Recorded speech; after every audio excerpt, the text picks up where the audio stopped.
بسم اللہ الرحمن الرحیم اذا تتلى عليه آياتنا قال اساطير الاولين كلا بل ران على قلوبهم ما كانوا يكسبون كلا انهم عن ربهم يومئذ لمحجوبون ثم انهم لصالو الجحيم ثم يقال هذا الذي كنتم به تكذبون كلا إن كتاب الأبرار لفي عليين وما أدراك ما عليون كتاب مرقوم يشهده المقربون إن الأبرار لفي نعيم على الأرائك ينظرون تعرف في وجوههم نضرة النعيم يسقون من رحيق مختوم ختامه مسك وفي ذلك فليتنافس المتنافسون ومزاجه من تسنيم عینا یشرب بها المقربون۔ آیت نمبر 13، جب اسے یعنی یہ جو جن گناہگاروں اور حد سے تجاوز کرنے والوں کا اللہ ذکر کر رہا ہے، اب ان کی ایک اور حرکت خداوند عالم بتا رہا ہے کہ جب اسے ہماری آیات سنائی جاتی ہیں تو وہ کہتا ہے یہ تو گزشتہ لوگوں کے افسانے ہیں۔ اس کا میں جو آج کل جملہ بولا جاتا ہے بڑے پڑھے لکھے انداز میں، وہ یہ ہے کہ یہ 1400 سال پہلے کا قرآن ہے، آج یہ پریکٹیکلی پاسبل نہیں ہے قرآن مجید کی باتوں پر عمل کرنا۔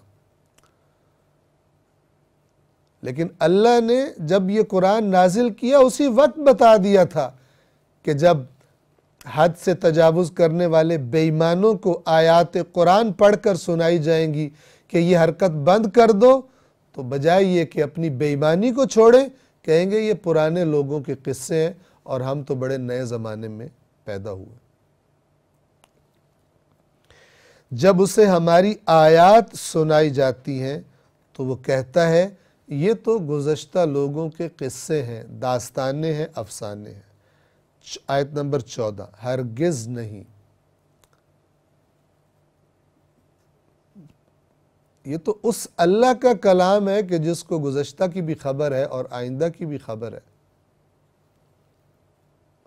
اگر اس کے علم میں ہوتا کہ آئندہ زمانوں میں، آنے والے زمانوں میں یہ قرآن ایکسپائر ہو جائے گا، اس کے قوانین ایکسپائر ہو جائیں گے، تو وہ ایک اور نبی بھیج دیتا اور ایک اور کتاب بھیج دیتا۔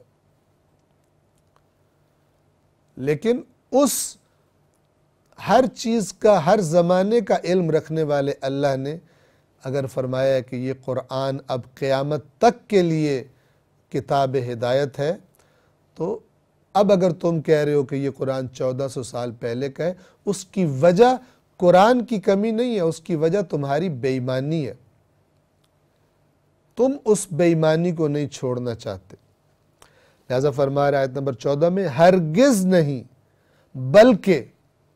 بلکہ بات یہ، قرآن پرانے قصے نہیں ہے، بلکہ بات یہ ہے، خوب توجہ کے ساتھ سنیے، بلکہ ان کے دلوں پر ان کے اعمال کی وجہ سے زنگ لگ گیا ہے۔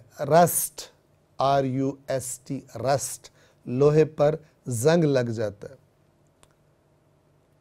سمجھیے گا، اللہ تعالیٰ فرما رہے ہیں کہ انہوں نے جو اعمال کیے ہیں، یہ بے ایمانیاں، یہ کرپشن، یہ ہیرا پھیریاں، ان سے دلوں پہ ان کے زنگ لگ چکا ہے۔ کیا مطلب؟ جب لوہے پہ زنگ لگ جاتا ہے تو مثلا اگر چھری ہو وہ اپنا صحیح طرح کام نہیں کر سکتی، اگر مثلا گاڑی کے لوہے کو کھڑے کھڑے زنگ لگ جائے وہ سٹارٹ نہیں ہوگی، صحیح طرح چلے گی نہیں، دیگر چیزیں جو بھی آپ دیکھ لیں، جب زنگ لگتا ہے اس چیز کو وہ اپنا کام صحیح طرح نہیں کر سکتی۔ بدکاریاں، بدعمالیاں، بے ایمانیاں، ناپ تول میں کمی، یہ ہر گناہ انسان کے دل پر وہی کام کرتا ہے کہ جیسے لوہے پر زنگ لگ کے اسے خراب کر دیتا ہے۔ تو اللہ فرما رہا ہے یہ جو کہہ رہے ہیں قرآن پرانے لوگوں کے قصے ہیں، یہ اصل میں ان کے دلوں پہ ایسا زنگ لگ چکا ہے کہ یہ اب بات کو صحیح طرح سمجھ ہی نہیں سکتے۔ کیوں؟ ان کو سمجھ آتی ہیں تو اپنی بے ایمانیاں اور چالاکیاں ہی سمجھ آتی ہیں۔ ایمانداری کی بات اب ان کی سمجھ سے ہی باہر ہو گئی ہے۔ کیوں؟ اس لیے کہ وہ جو حرام کما رہے ہیں اس میں کمی آ جائے گی ایمانداری کا راستہ اپنانے کی وجہ سے۔ قرآن تو بالکل واضح ہے، ہرگز نہیں، بلکہ ان کے اعمال کی وجہ سے ان کے دل زنگ آلود ہو چکے ہیں، یعنی ان پہ زنگ لگ چکا ہے۔ آیت نمبر 15، ہرگز نہیں، یعنی اس قرآن کو جو تم جھٹلا رہے ہو، اس کی باتوں کو جھٹلا کے بے ایمانی کر رہے ہو، ہرگز نہیں، اس روز یہ لوگ یقیناً اپنے رب سے حجاب میں ہوں گے۔ کیا مطلب؟ یعنی ان کے اور ان کے رب کی رحمتوں کے درمیان حجاب بن جائیں گے ان کے یہ بدعمالیاں، ان کے یہ ناپ تول میں کمی کرنا، ان کے اور ان کے رب کی رحمت کے دوران حجاب بن جائے گا۔ یا اگر ہم آیت کے الفاظ کے مطابق ہی ترجمہ کریں، ان کے اور ان کے رب کے درمیان حجاب ہوگا۔ کیا مطلب؟ جیسے قرآن کہتا ہے کہ اللہ تعالیٰ سے یہ بات کرنا چاہیں گے، اللہ ان کی بات نہیں سنے گا، نہ ان سے بات کرے گا، نہ ان پر نظر رحمت کرے گا۔ جس دن اللہ سے رابطے کی ان کو شدید ضرورت محسوس ہوگی، جو آج دنیا میں اپنی بے ایمانیوں کی وجہ سے اللہ ان کو بھولا ہوا ہے، تو اب یعنی آج خدا ان سے کہہ رہے ہیں میری مان لو، اور ان کے دلوں پہ غلاف چڑھ گئے ہیں، زنگ لگ گئے ہیں ان کے اعمال اور بے ایمانیوں کی وجہ سے، یہ خدا کی نہیں سنتے۔ اسی طرح قیامت کے دن یہ چاہیں گے، خدا نہیں سنے گا، خدا کی رحمت سے یہ اوٹ میں ہوں گے، حجاب میں ہوں گے۔ 16، تو پھر کیا نتیجہ نکلے گا؟ پھر وہ یقیناً جہنم میں جھلسیں گے، یعنی جلیں گے۔ 17، پھر کہا جائے گا، یعنی جب آگ جہنم کی ان کو جلائے گی تو ان سے کہا جائے گا یہ وہی ہے جسے تم جھٹلایا کرتے تھے، تم جو ناپ تول میں کمی کرتے تھے، بے ایمانیاں کرتے تھے، اور ہم نے کہا تھا تمہیں کہ ان کو گمان نہیں ہے کہ دوبارہ اٹھائے جائیں گے، لیکن تم ہماری باتیں سننے کی جگہ اپنی بے ایمانیاں تم نے جاری رکھی۔ اب جب آگ کا ذائقہ چکھیں گے تو ساتھ میں گویا جہنم کے فرشتے ان سے کہیں گے یہ وہی ہے جس کو تم جھٹلایا کرتے تھے۔ آیت نمبر 18، اب یہاں سے نیک لوگوں کا قصہ، اور اگر اس آیت کے موضوع کو ذہن میں رکھا جائے تو بالخصوص جو ناپ تول میں ایمانداری سے کام لیتے ہیں، جو ایماندار ہیں۔ 18، ہرگز نہیں، نیکی پر فائز لوگ، یعنی نیک لوگوں کا اعمال نامہ یقیناً علیین میں ہے۔ علیین یہ علو سے ہے، بلندی سے ہے، عالی سے ہے، اور یہ نام ہے مثلا جنت کی اس وادی کا یا اس جگہ کا کہ جہاں پر نیک لوگوں کے اعمال نامے رکھے ہوئے ہیں، جو یہ ناپ تول میں کمی نہیں کرتے، ایمانداری کرتے ہیں۔ ہرگز نہیں، نیک لوگوں کا نامہ اعمال یقیناً علیین میں ہے۔ 19، اور آپ کو کس چیز نے بتایا علیین کیا ہے؟ یعنی جس طرح عذاب کی شدت میں سجین کے بارے میں اللہ تعالیٰ نے فرمایا تمہیں کس نے بتایا کہ وہ سجین کتنی خطرناک جگہ ہے، کتنے شدید عذاب کی جگہ ہے، اسی طرح اللہ تعالیٰ فرمایا اور آپ کو کس چیز نے بتایا کہ علیین کیا ہے، یعنی اس کے اندر کیا نعمتیں اور کیا انعامات اللہ نے ایمانداروں کے لیے رکھے ہیں، نیک لوگوں کے لیے رکھے ہیں۔ آپ کو کس نے بتایا؟ یعنی آپ کو کوئی نہیں بتا سکتا سوائے اللہ کے کہ اللہ نے کیا نعمتیں اور کیا انعامات تیار کر رکھی. کن کے لیے؟ ابرار نیک لوگوں کے لیے. 20 ایک لکھی ہوئی کتاب ہے. جیسے برے اعمال کی لکھی ہوئی کتاب سے جین میں ہے نامہ اعمال ان لوگوں کا، اسی طرح یہ لکھی ہوئی کتاب علیین میں ہے. 21 مقرب لوگ اس کا مشاہدہ کرتے ہیں، یعنی اللہ کے مقرب بندے یا اللہ کے مقرب فرشتے اس کتاب کا مشاہدہ کرتے ہیں، یعنی ان کو معلوم ہے کہ اس کے اندر اچھے لوگوں کے اعمال کس طرح سے لکھے ہوئے ہیں. اور اس کتاب میں مثلا جو لکھا ہے اس کا نتیجہ کیا نکلے گا؟ آیت نمبر 22 بے شک نیک لوگ یقیناً نعمتوں میں ہوں گے.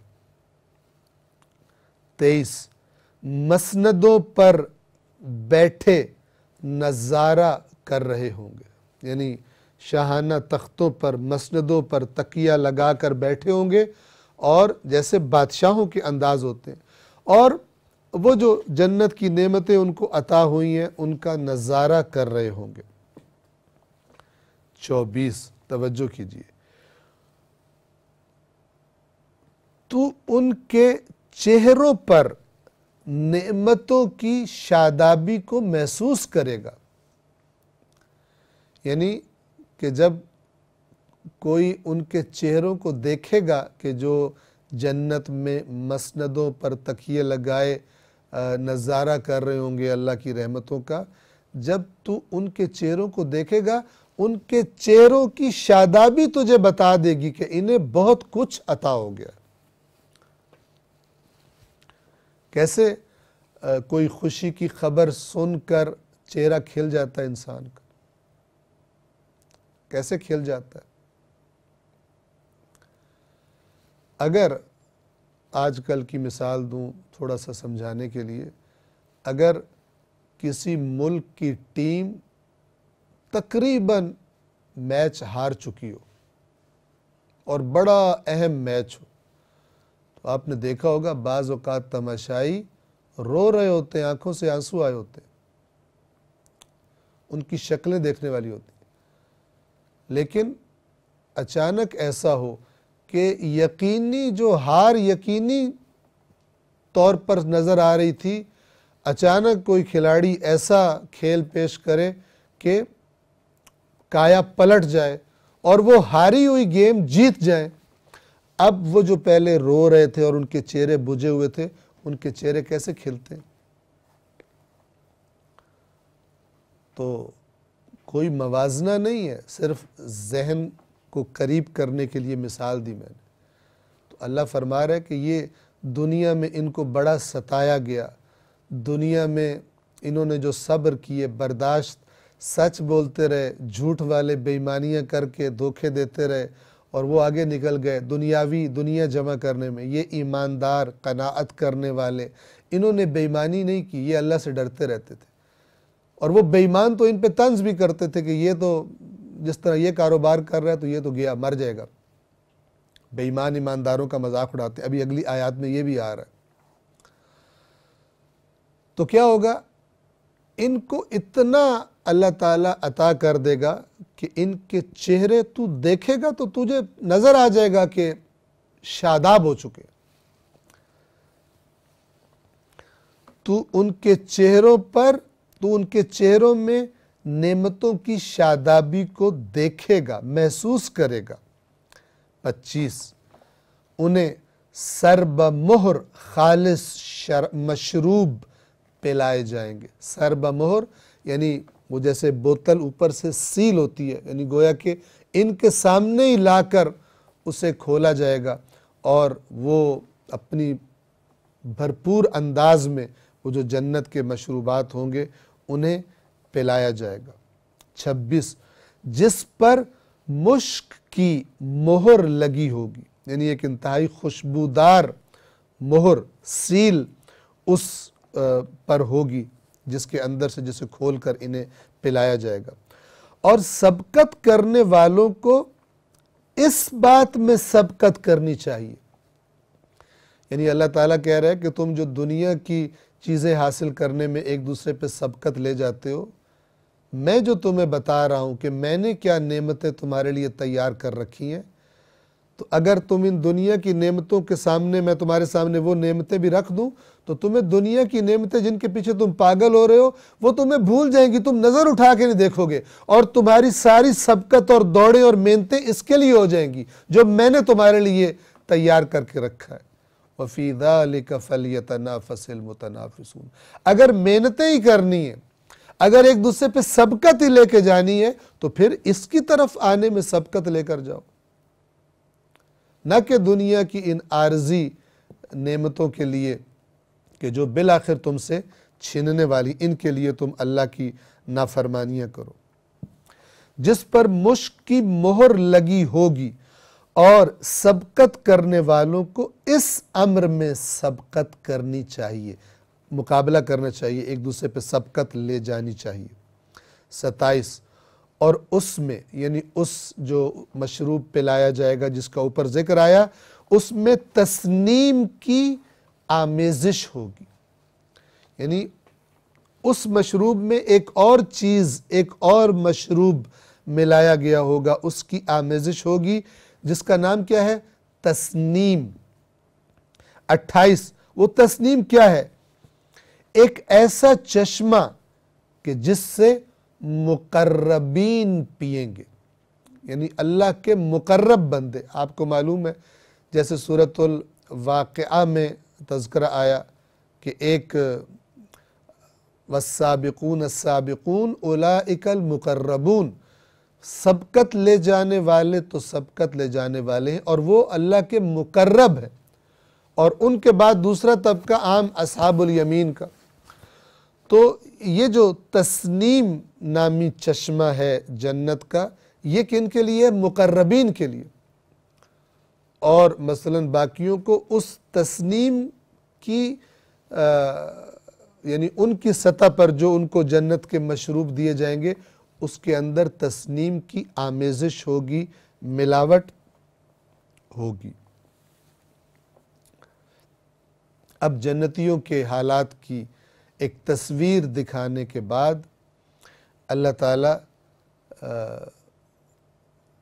دنیا میں جو مناظر دیکھنے میں آتے ہیں، مجرم یعنی اللہ کے نافرمان مومنوں کا یعنی اللہ کے اطاعت گزاروں کا کیسے مذاق اڑاتے ہیں۔ ہمارے ایک استاد تھے، ان کا دوست ایک ڈاکٹر تھا جو انتہائی ایماندار آدمی تھا، تو ہمارے اس استاد نے ہمیں اپنے دوست کا واقعہ سنایا کہ وہ مجھے بتا رہا تھا کہ میں جس ہسپتال میں کام کرتا ہوں تو میرے جو کولیگ ہیں، جو میرے ساتھ ڈاکٹر ہیں، ان میں میں بے وقوف مشہور ہوں، اور وہ میرا مذاق اڑاتے ہیں۔ کس بات پر مذاق اڑاتے ہیں؟ کہ میں ناجائز ٹیسٹ لکھ کر نہیں دیتا اپنے مریضوں کو، اور وہ ناجائز ٹیسٹ لکھ کر دیتے ہیں کیونکہ لیبارٹری والوں کے ساتھ ان کی کمیشن ہوتی ہے کہ جتنے مریض بھیجو گے ہمارے پاس تو مثلا اتنے % بیچ میں سے پیسے ہم آپ کو دیں گے۔ تو وہ بے ایمان جو لگے ہوئے ہیں وہ اپنے آپ کو بڑا سمارٹ، بڑا کلیور سمجھتے ہیں، اور یہ جو ایماندار تھا اور اپنے مریضوں کے ساتھ یہ سلوک نہیں کرتا تھا، وہی لکھتا تھا کہ جس کی مریض کو ضرورت ہوتی ہے، تو اس کا مذاق اڑاتے تھے، کہتے تھے یہ بیچارہ بے وقوف ہے، اس کی جو عقل ہے وہ زمانے کے تقاضوں کے مطابق نہیں ہے۔ تو اب کسی بھی شعبے کو آپ لے لیں گے، تو میں ایک مثال جو میرے ذہن میں آئی میں نے آپ کی خدمت میں عرض کی، اب آپ کسی بھی شعبے میں تصور کر لیں، ایمانداری بے وقوفی سمجھی جاتی ہے، اور جو جتنا بے ایمان ہے اور زیادہ بے ایمانی سے پیسہ بنا لیتا ہے اتنا لوگ کہتے ہیں بڑا تیز کاروباری آدمی، بڑا تیز ہے۔ اب ذرا سنیے۔ اللہ العلی العظیم۔